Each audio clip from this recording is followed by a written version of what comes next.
Pendekku anjeun eta hawa nafsu tong ele anjeun ku masalah sakitu da masalah jodoh ngamol katipu pasti pendak najan cinta tadi aku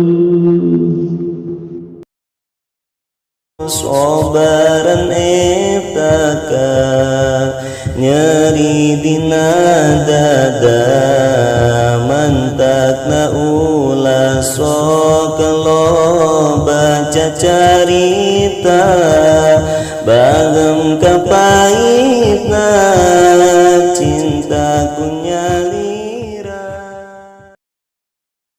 Masantrenkeun anak mah lain jang jadi ajengan lain Bu.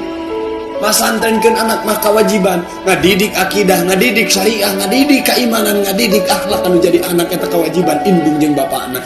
Anapun jadi ajengan jeung henteu nama eta mah bagian Allah, padol ti Gusti Allah, urusan Allah kan bae eta.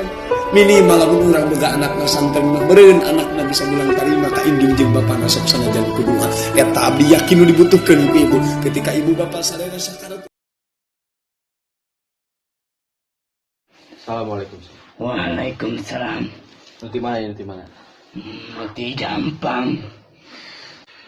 Sarang saya. Sarang jelema anu sok diberi harapan tanpa kepastian.